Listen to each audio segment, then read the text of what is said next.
Vous m'avez demandé de vous parler de l'orgasme féminin, ce que j'en pense, ce que j'en sais, qu'est-ce qui nous manque comme connaissances, quels sont les mystères, les secrets de l'orgasme féminin. Allez, je vous raconte tout dans cette vidéo. Bonjour tout le monde et bienvenue dans cette nouvelle vidéo, bienvenue sur la chaîne Charles.co. Aujourd'hui, on va parler de l'orgasme féminin. Vous m'avez demandé de vous dire ce que j'en pense. Et avant de commencer aussi, allez, en 20-30 secondes, je vous rappelle ce que c'est Charles.co. Charles.co, c'est une clinique digitale, c'est-à-dire une plateforme de téléconsultation où on peut consulter, par exemple, pour des problèmes sexuels masculins. Si on a des problèmes sexuels, on va sur le site, on regarde quel type de problème on souhaite choisir, on choisit, on remplit un questionnaire détaillé qui reste entre le médecin et vous. Le médecin fait la consultation, vous donne des conseils, vous prescrivez des examens, des traitements si c'est nécessaire, etc.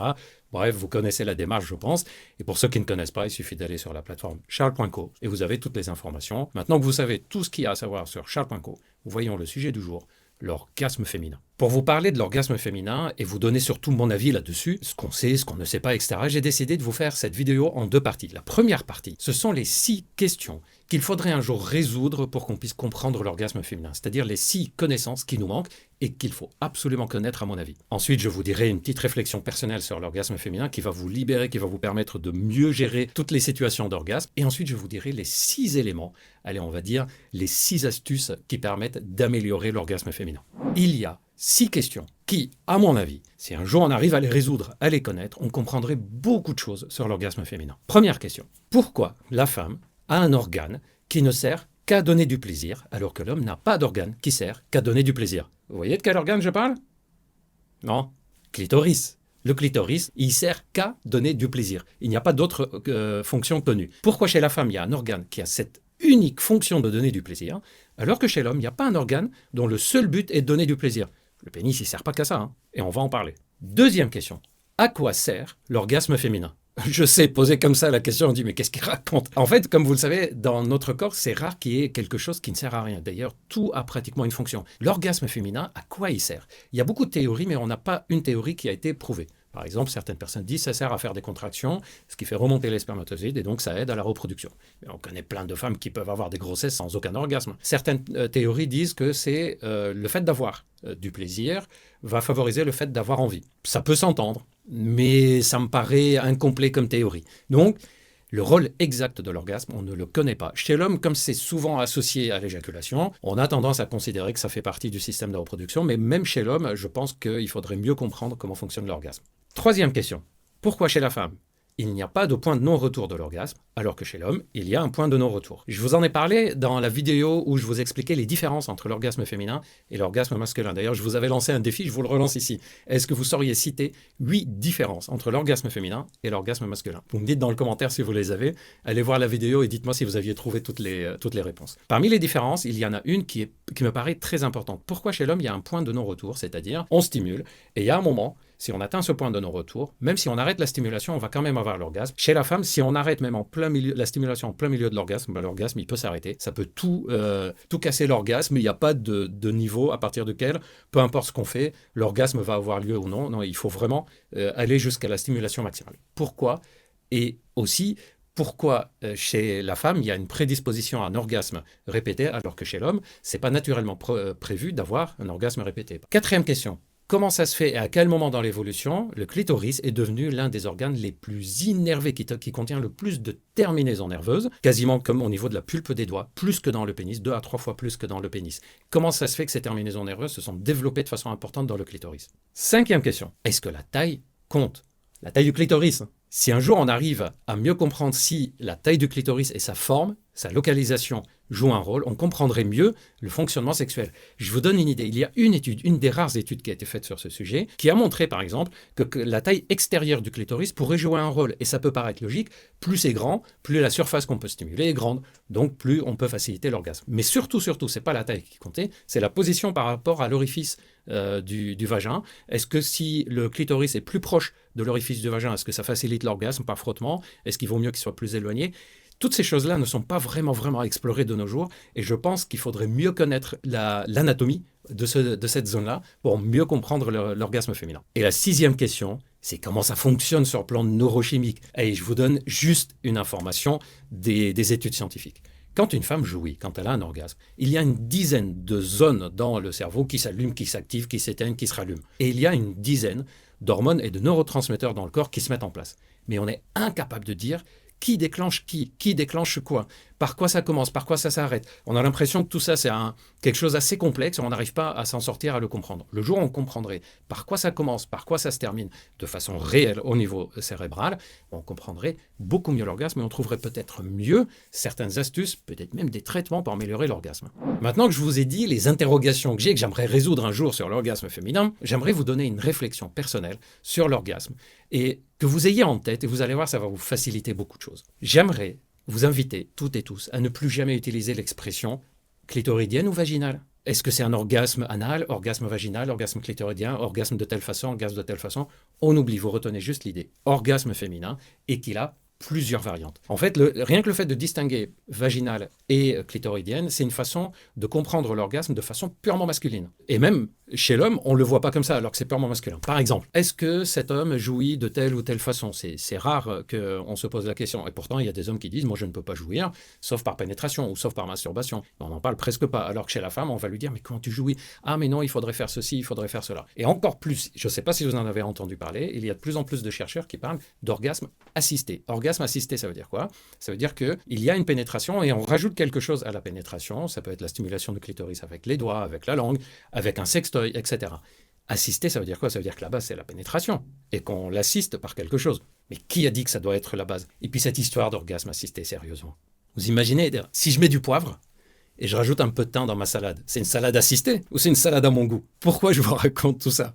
C'est pour vous dire que l'orgasme féminin peut être obtenu comme on a envie. Si vous, ça fonctionne pour vous, ne l'imposez pas aux autres. Et si les autres, ça fonctionne pour eux d'une façon, qu'on ne vous l'impose pas. Enlevez-vous de la tête que l'orgasme fonctionne d'une façon précise et qu'on doit l'obtenir d'une façon précise. Jouissez comme vous voulez, du moment que ça vous fait plaisir. Voyons maintenant les 6 éléments de l'orgasme. Ce que je vais vous dire maintenant, j'ai regroupé pour vous tout ce qu'on sait d'après les études et qui peut participer à l'orgasme féminin. Et ça se regroupe dans 6 éléments différents. Et vous verrez que chaque femme va utiliser 2, 3, 4 parties, 4 éléments de ce que je vais vous citer. Pas forcément les 6, certaines femmes vont utiliser les 6, et on va piocher dedans. Donc retenez les 6 éléments. Premier élément, le clitoris. Le clitoris, vous l'avez compris maintenant, c'est l'organe principal du plaisir. Je vous ai dit qu'il ne sert qu'à donner du plaisir sur le plan sexuel. Mais le clitoris, c'est pas juste un organe où on va frotter et c'est bon, ça va donner du plaisir. C'est pas comme ça que ça fonctionne, hein. D'ailleurs, d'une femme à une autre, la façon de le stimuler va changer. Par exemple, certaines femmes vont apprécier qu'on stimule de façon très douce, très légère et qu'on augmente de plus en plus la pression exercée sur le clitoris. D'autres vont apprécier l'inverse. Plus elles vont se rapprocher du plaisir fort, plus elles vont se rapprocher de l'orgasme, plus elles ont envie que ça soit une stimulation légère. Sachez que le clitoris extérieur, oui, c'est quelque chose qui stimule l'excitation et qui donne du plaisir, mais pas toute la surface. Et vous demandez à des femmes autour de vous, et même sur vous-même si vous êtes concerné, et vous verrez que ce n'est pas tout le clitoris. En général, il y a une petite zone sur le clitoris, un peu en haut à droite, un peu en haut à gauche, un peu sur le côté, qui, elle, stimulée, va donner l'orgasme. C'est ce que j'ai appelé la zone gâchette. Et c'est pour ça que beaucoup de femmes disent, par exemple, on est en train de stimuler mon clitoris ou je stimule mon clitoris, mais il suffit que je bouge d'1 millimètre et je ne suis plus sur la zone. Et là, ça y est, c'est terminé. Ou au contraire, j'ai du plaisir et puis hop, à 1 millimètre près, ça y est, là, je sens que c'est en train de monter de façon importante. Et chaque femme doit elle-même découvrir où est sa zone gâchette et le montrer à son partenaire ou sa partenaire pour mieux repérer cette zone-là. Et aussi expliquer si on aime bien appuyer fort, pas fort, de droite à gauche, de haut en bas, circulaire, etc. Donc le clitoris, oui, mais à condition de mieux connaître comment chaque personne aime bien stimuler le clitoris. Deuxième élément, c'est souvent l'un des plus oubliés dans le plaisir sexuel féminin. Et on en a parlé dans la vidéo, si vous vous souvenez, j'ai fait une vidéo avec Céline Tran, où on a parlé du plaisir sexuel féminin, et on en parle de tous ces éléments-là, et en particulier de la vulve, c'est-à-dire la partie extérieure du sexe féminin. La vulve est aussi la partie qui va à l'arrière de la vulve jusqu'à l'anus, les lèvres, la zone qui est entre la vulve, le vagin et l'anus, la zone extérieure de l'anus, on parle de l'extérieur, hein, pas de l'intérieur. En fait, toute cette zone-là est très innervée, et la stimulation peut donner des sensations de plaisir intense. C'est pour ça, par exemple, que beaucoup de femmes, dans la pénétration, aiment bien que le pénis soit rentré et qu'il y ait des mouvements de frottement parce que ça stimule toute cette zone extérieure. Et c'est la même chose de la zone extérieure de l'anus. Certaines femmes disent, par exemple, que si au moment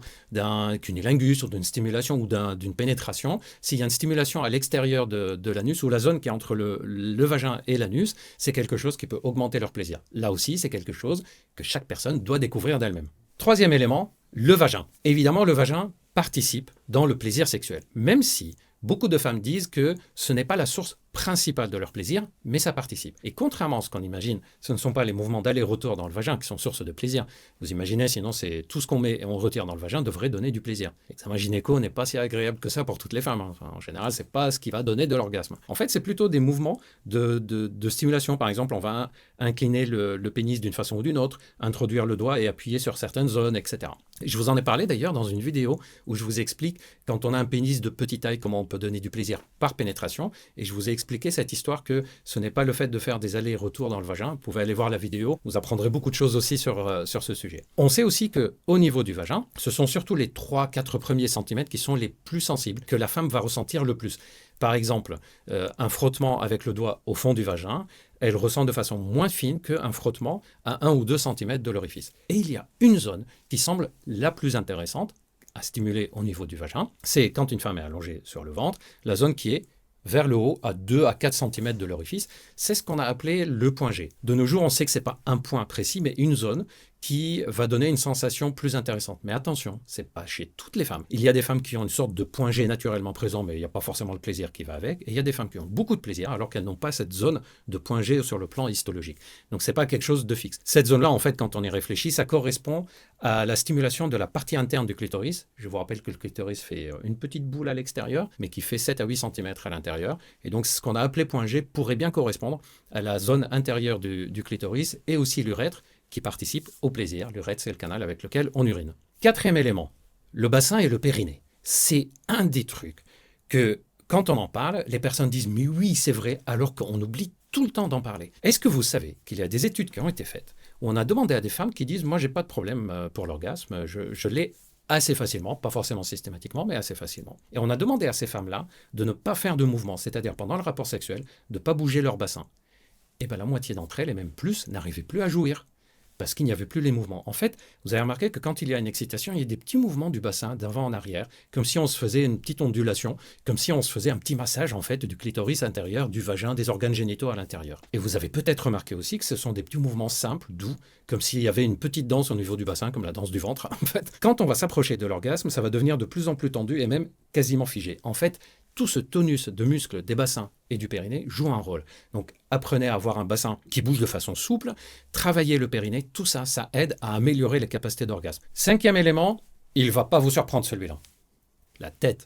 Évidemment que le mental joue un rôle important dans l'orgasme. Vous pouvez être en train d'avoir la meilleure stimulation que vous adorez au niveau du clitoris. Vous pouvez être avec les meilleures ondulations du bassin possible. Vous pouvez faire tout ce que vous voulez, que vous aimez bien. Mais si dans la tête, vous êtes dans un état psychologique, mental qui n'est pas favorable à la détente, ça ne va pas permettre l'excitation. Je vous rappelle que les terminaisons nerveuses qui donnent l'excitation et l'orgasme, les terminaisons nerveuses par exemple de la zone génitale, ne fonctionnent que si on est en état d'excitation. C'est pour ça d'ailleurs que le fait de stimuler le clitoris à un moment où on n'est pas en état d'excitation peut être très désagréable, alors que si on est excité mentalement, ça va donner des sensations très agréables. Donc le mental joue un rôle important, d'où la nécessité de se sentir le plus tranquille dans la tête, de régler les problèmes s'il y a des problèmes dans la relation de couple, de savoir faire le switch, de passer de « je suis en train de réfléchir, préoccupé » à « j'ai envie de passer un bon moment, prendre du plaisir, etc. » Le mental joue un rôle important. Dernier détail au niveau mental. Est-ce que vous savez